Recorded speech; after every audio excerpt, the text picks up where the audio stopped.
Hello friends, আপনারা কেমন আছেন? আশা করি আপনারা সকলেই ভালো আছেন। প্রতাপ একাডেমি কোচিং পরিবারে আপনাদেরকে সকলকেই স্বাগত জানাই। চলুন তাহলে দেখে নেওয়া যাক 8 পে কমিশন নিয়ে কি গুরুত্বপূর্ণ আপডেট উঠে আসছে। নতুন বেতন কমিশনে তোড়জোড়, রাজ্যের মতামত চাইল কেন্দ্র। সরকারি কর্মীদের জন্য একটি বিগ ব্রেকিং আপডেট কিন্তু শেয়ার করতে চলে এলাম। চলুন তাহলে দেখে নেওয়া যাক। নতুন বেতন কমিশন নিয়ে একটি গুরুত্বপূর্ণ আপডেট কিন্তু সামনে এসেছে, যা সমস্ত সরকারি কর্মীদের, বিশেষ করে রাজ্য সরকারি কর্মচারী এবং শিক্ষকদের জন্য অত্যন্ত প্রাসঙ্গিক।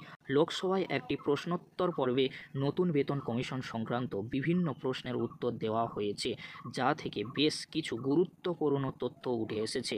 এই আপডেটের ফলে সরকারি কর্মীদের বেতন কাঠামোয় বড় ধরনের পরিবর্তন আসার সম্ভাবনা তৈরি হয়েছে। লোকসভায় সম্প্রতি একটি প্রশ্নোত্তর পর্বে নতুন বেতন কমিশন গঠন নিয়ে একাধিক প্রশ্ন উত্থাপন করা হয়। প্রশ্নগুলির মধ্যে অন্যতম ছিল কেন্দ্রীয় সরকার কর্মীদের জন্য 8ম বেতন কমিশন গঠন করার কথা ছিল 2025 সালের জানুয়ারিতে, কিন্তু সেই বিষয়ে এখনও পর্যন্ত কোনো বিজ্ঞপ্তি জারি করা হয়েছে কিনা। যদি বিজ্ঞপ্তি জারি না হয়ে থাকে তাহলে তার কারণ কি?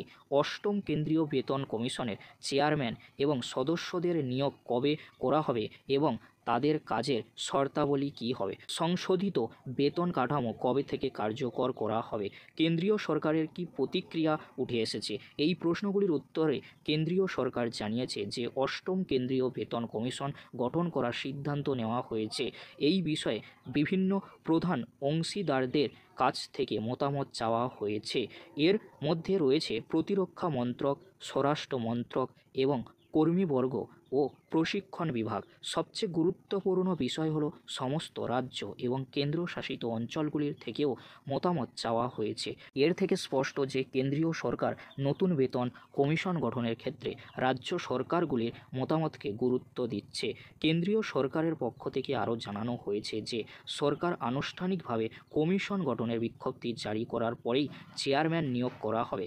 বেতন কমিশন তাদের সুপারিশ জমা দেওয়ার পর এবং সরকার তা গ্রহণ করার পরেই সংশোধিত বেতন কাঠামো কার্যকর করা হবে। যেহেতু কেন্দ্রীয় সরকার রাজ্য সরকারগুলির থেকেও মতামত চেয়েছে, তাই মনে করা হচ্ছে যে 8ম বেতন কমিশনের সুপারিশগুলির প্রভাব রাজ্য সরকারি কর্মীদের ওপরেও পড়তে পারে। অতীতেও দেখা গেছে যে কেন্দ্রীয় বেতন কমিশনের সুপারিশের ভিত্তিতে রাজ্য সরকারগুলি তাদের কর্মীদের জন্য নতুন বেতন কাঠামো তৈরি করে। তাই এই নতুন বেতন কমিশন রাজ্য সরকারি কর্মীদের বেতন এবং অন্যান্য সুযোগ সুবিধা বৃদ্ধির একটি নতুন দিগন্ত খুলে দিতে পারে।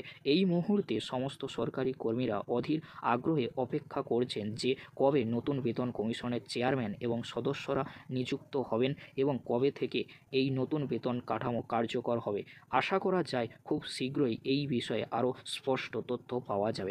এই ছিল গুরুত্বপূর্ণ আপডেট 8ম বেতন কমিশন বা 8 পে কমিশন নিয়ে। আজকের এতটুকু। পরবর্তীতে দেখা হচ্ছে নেক্সট ভিডিওতে। ভিডিওটি দেখার জন্য আপনাদেরকে অসংখ্য ধন্যবাদ।